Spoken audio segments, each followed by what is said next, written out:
આપેલ આકૃતિમાં એબીસી અને ડીબીસી એક જ પાયા બીસી પરના બે ત્રિકોણો છે.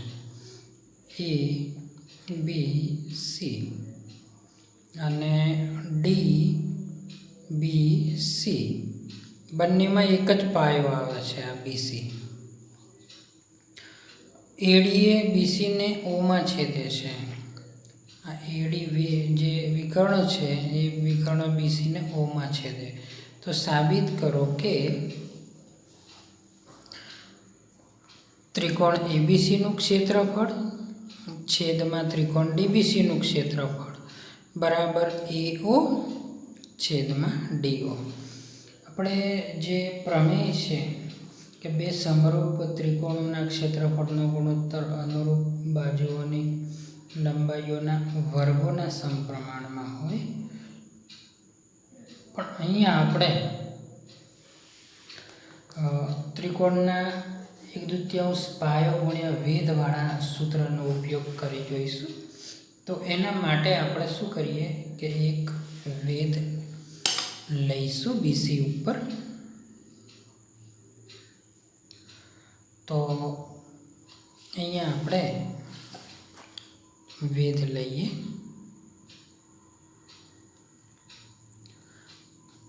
સામેની બાજુને 90ના ખૂણે છેદે એવો એક વેધ એમ લીધો બીસી ઉપર.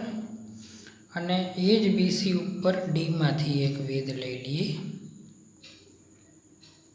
આપણે સૂત્રનો ઉપયોગ કરી શકીએ ને એના માટે.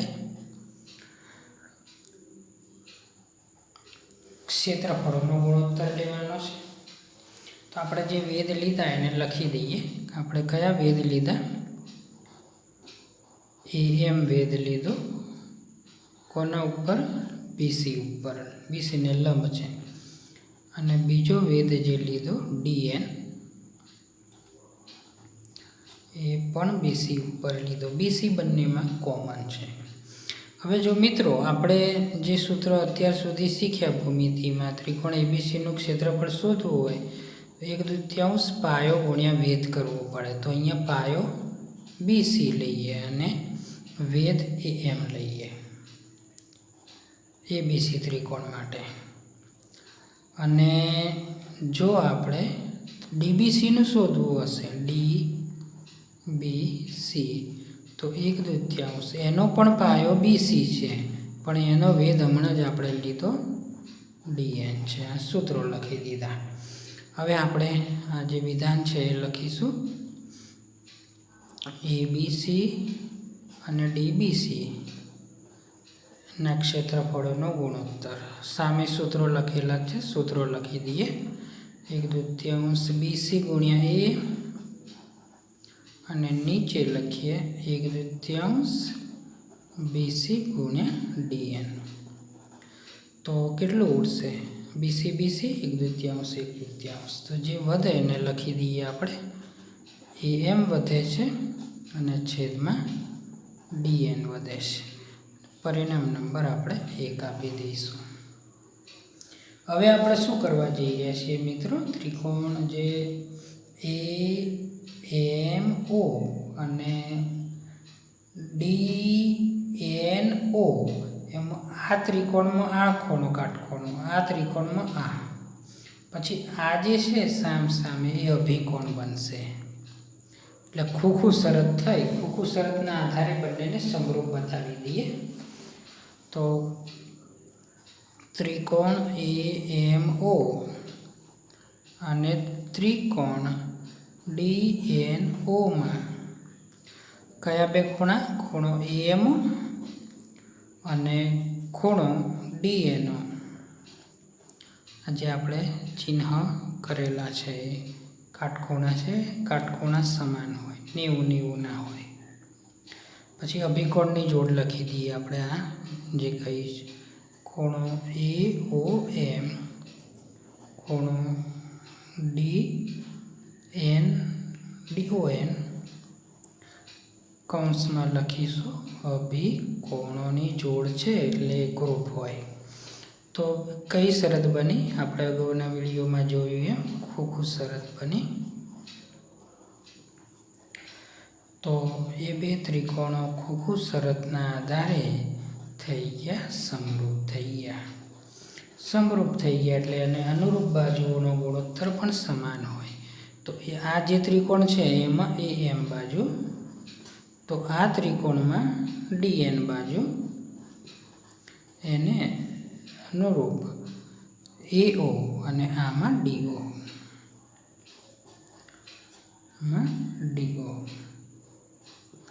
હવે તમે જોઈ શકો છો ABC છેદમાં DBC બરાબર AM છેદમાં DN આવ્યું અને AM છેદમાં DN બરાબર AO છેદમાં DO આવ્યું. બરાબર. તો પરિણામ આ બીજું થયું. 1 અને 2 ઉપરથી આપણે સાબિત થઈ ચૂક્યું. આના બરાબર આ અને એના બરાબર આ. તો ABCના છેદમાં DBC બરાબર AOના છેદમાં DO. માટે પરિણામ 1 અને 2 ઉપરથી સાધ્ય લખી દઈશું આપણે. ABC છેદમાં DBC બરાબર AO છેદમાં DO આપણે લખી શકીએ છીએ.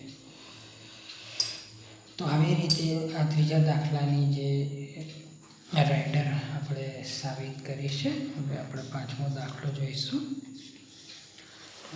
પાંચમા દાખલાની અંદર આકૃતિમાં પણ આપણે જોઈ શકીએ છીએ કે D, E અને F ત્રિકોણ ABCની બાજુઓ અનુક્રમે ABનું મધ્યબિંદુ D, BCનું મધ્યબિંદુ E અને ACનું મધ્યબિંદુ F છે. તો DEF અને ABCના ક્ષેત્રફળોનો ગુણોત્તર શોધો. આ DEF ત્રિકોણ અને આખા ABCના ક્ષેત્રફળનો ગુણોત્તર કેટલો થાય?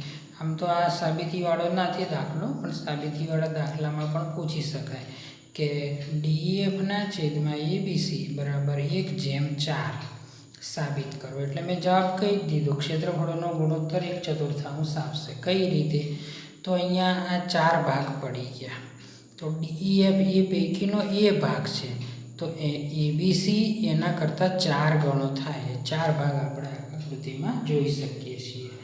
તો આપણે હવે એને ગણવા જઈ રહ્યા છીએ. તો પહેલાં લખીશું કે ત્રિકોણ ABCમાં DE અને F અનુક્રમે ABનું મધ્યબિંદુ D, BCનું મધ્યબિંદુ E અને CAના મધ્યબિંદુઓ છે.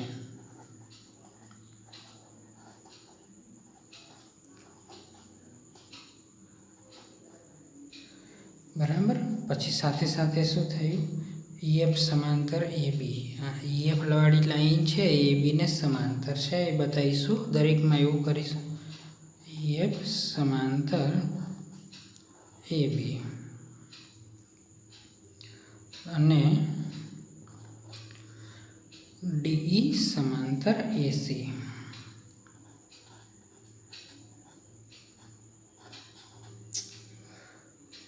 માટે આ જે EF સમાંતર AB હોય તો EF સમાંતર AD આપણે લખી શકીએ. આકૃતિ પરથી આપણે જોઈ શકીએ છીએ. અને DE, આ DE સમાંતર AC હોય તો DE સમાંતર AF આપણે લખી શકીએ છીએ.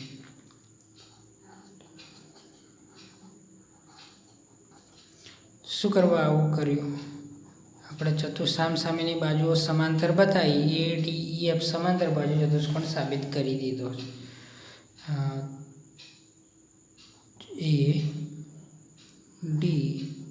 ADEF સમાંતર બાજુ ચતુષ્કોણ છે.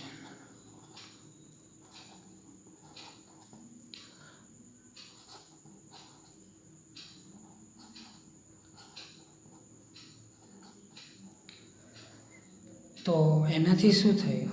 ખૂણો A અને ખૂણો DEF समांतर बाजू चतुष्कोणना सामसामेना खूणा सरखा होय तो खूणो ए અને સામેનો ખૂણો ઈ એટલું પણ લખી શકીએ અને ખૂણો DEF આપણે લખી શકીએ છીએ. ખૂણો એ અને ખૂણો ઈ સરખા હોય એમ સીધું લખી દઈશું તો પણ ચાલશે. સરખા હોય સામસામેના ખૂણા.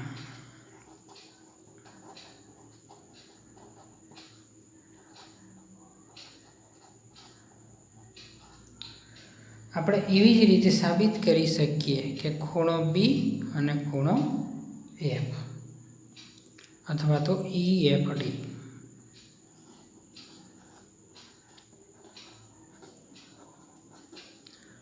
ખૂણો EFD અને એ જ રીતે ખૂણો સી ની સામેનો ખૂણો ડી અથવા AFDE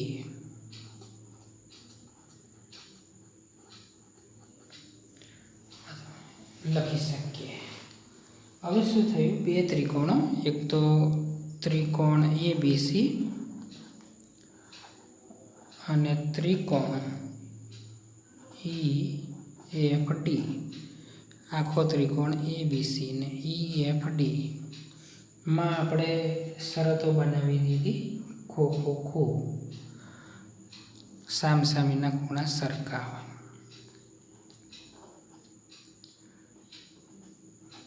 ઉપરનું ફરી લખી રહ્યા અને આને સરખો આ ખૂણા બી ને સરખો ખૂણો એફ, ખૂણા સી ને સરખો ખૂણો ડી. એટલે ફાઇનલી આપણે સાબિત કરી દીધું કે આખો ત્રિકોણ જે ABC છે એની અંદરનો જે ત્રિકોણ છે EFD ત્રિકોણની નિશાની એ સમરૂપ છે. સમરૂપ છે તો આપણે જે પ્રમેય ભણ્યા કે બે ત્રિકોણો સમરૂપ હોય તો એમના ક્ષેત્રફળોનો ગુણોત્તર અનુરૂપ બાજુઓની લંબાઈઓના વર્ગોના સમપ્રમાણમાં હોય. DFનું ક્ષેત્રફળ છેદમાં ત્રિકોણ ABCનું ક્ષેત્રફળ આ ત્રિકોણની EF તો આ ત્રિકોણની EAB એમની વર્ગની લંબાઈઓના સમપ્રમાણમાં હોય. બરાબર. તો અહીંયા આપણે પ્રમેયનો ઉપયોગ કરેલો છે. પછી ત્રિકોણ ABCમાં E અને F એ પણ એક મધ્યબિંદુ હશે.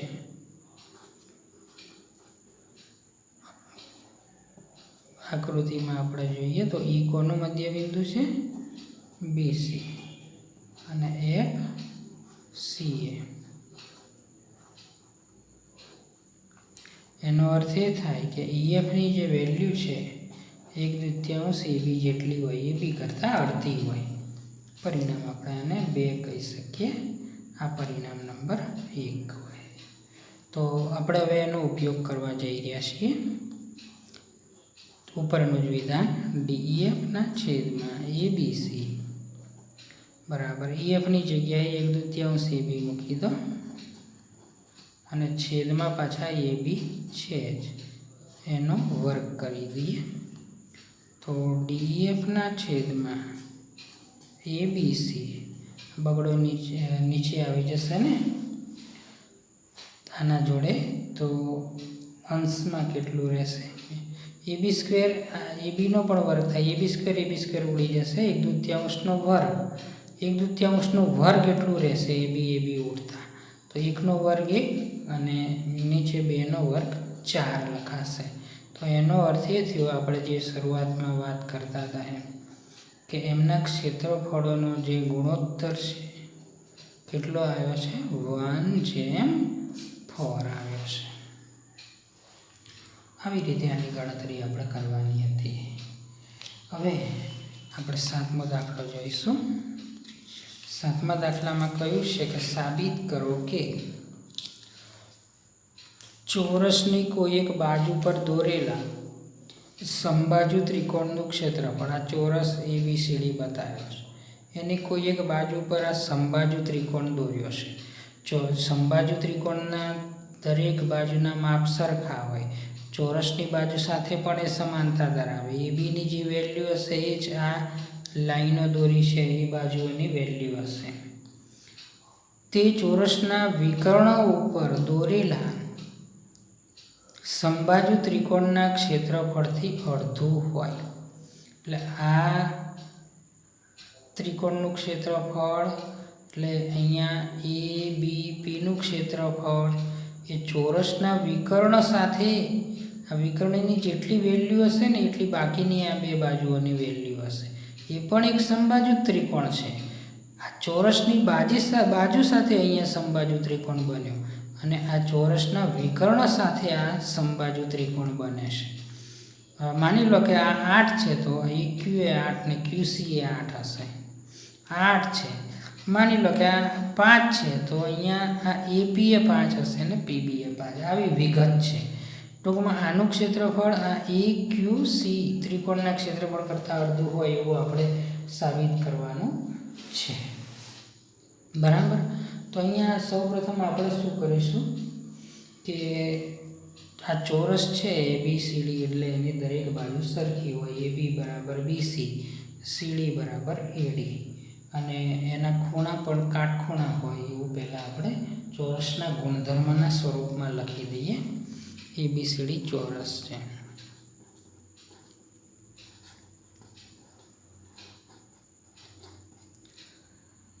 અને જે આપણે બાજુમાં દોર્યો ત્રિકોણ PAB એ ચોરસની બાજુ AB પર દોરેલ સમબાજુ ત્રિકોણ છે. આકૃતિની સમજૂતી. બિંદુઓ આપણે લીધા છે એટલા માટે આવું લખવું પડે છે. તથા બીજી શું વિગત આપણે આકૃતિમાં લીધી? ત્રિકોણ QAC જેની આપણે વાત કરતા હતા એ ચોરસના વિકર્ણો AC પર દોરેલ સમબાજુ ત્રિકોણ છે. એ પણ વર્ણન લખ્યું. ત્રિકોણ ABCમાં આપણે ABC ત્રિકોણની પહેલાં વાત કરીશું. ખૂણો B કાટખૂણો હોય, બધા ખૂણા કાટખૂણા હોય. આમ તો બધી બાજુઓ સરખી હોય. અહીંયા લખીએ આપણે AB અને BC સરખી છે. ચોરસના ગુણધર્મો. કારણ કે આપણે પાયથાગોરસનો સિદ્ધાંત વાપરવા જઈ રહ્યા છીએ. આ કાટખૂણો હોય તો આ સામેની બાજુ કર્ણ બને. તો પાયથાગોરસના સિદ્ધાંત મુજબ કર્ણનો વર્ગ એ કાટખૂણો બનાવતી બાકીની બે બાજુઓના વર્ગોના સરવાળા જેટલો હોય. આ પાયથાગોરસનો સિદ્ધાંત છે.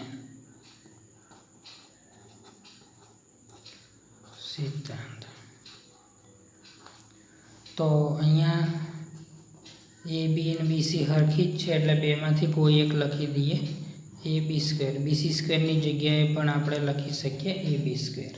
તો એનો અર્થ શું થયો કે AC² બરાબર 2AB² થયો. બરાબર.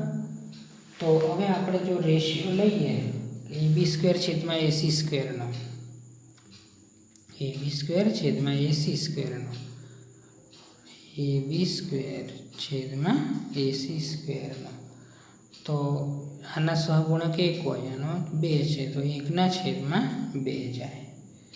બરાબર. અથવા એને આપણે આ રીતે પણ લખી શકીએ. ઉપરની જે વર્ગ ના કરવો હોય તો AB છેદમાં AC લખીને વર્ગ કરવા એમ બરાબર 1/2. તો અહીંયા આપણે શું કર્યું? આનો ને આનો રેશિયો લઈ લીધો છે. હવે ત્રિકોણ જે PAB છે આપણે આ બાજુ દોરેલો છે એ પણ એક સમબાજુ છે.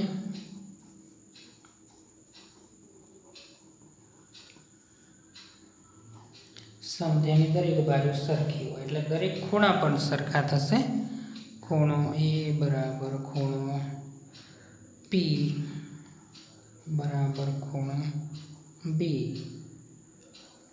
અને સમબાજુ ત્રિકોણના દરેક ખૂણા કેટલાના હોય?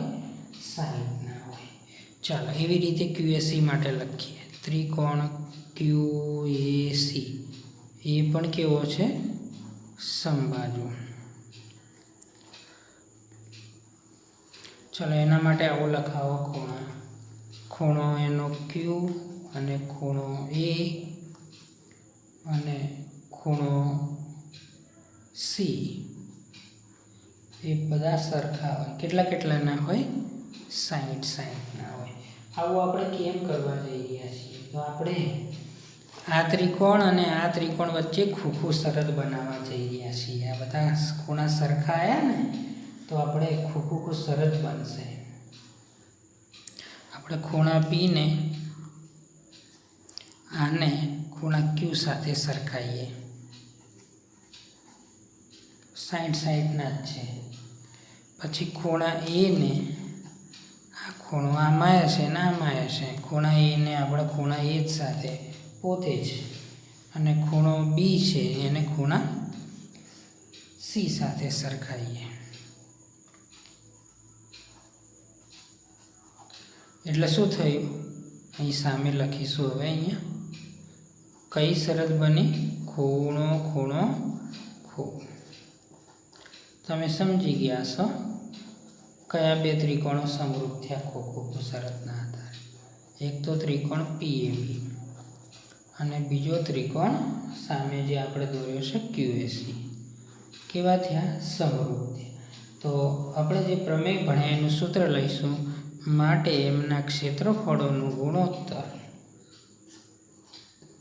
ત્રિકોણ PABનું ક્ષેત્રફળ છેદમાં ત્રિકોણ QACનું ક્ષેત્રફળ એમની અનુરૂપ બાજુઓ. આપણે આમાં AB લઈએ તો પેલામાં કઈ બાજુ બનશે? AC બનશે. આ ત્રિકોણમાં અનુરૂપ બાજુઓની લંબાઈઓના વર્ગોના સમપ્રમાણમાં હોય. હવે તમને ખબર પડી ગઈ હશે કે ઉપર મેં આ ગણતરી કેમ કરીશ. AB છેદમાં AC નો રેશિયો આપણે અગાઉથી કાઢી રાખેલો છે. કેટલો છે? 1/2 છે. 1/2. માટે આપણે અહીંથી PABનું સૂત્ર કરતાં બનાવી દઈએ. PABનું ક્ષેત્રફળ તો 1/2 QAC જેટલું હોય. જે આપણું વિધાન છે કે વિકર્ણો પર દોરેલા સમબાજુ ત્રિકોણના ક્ષેત્રફળથી અડધું હોય, જે આપણે સાબિત કરી ચૂક્યા છીએ. આવી રીતે આ 7મા દાખલાની જે એક રાઇડર હતી આપણે સાબિત કરવાની હતી.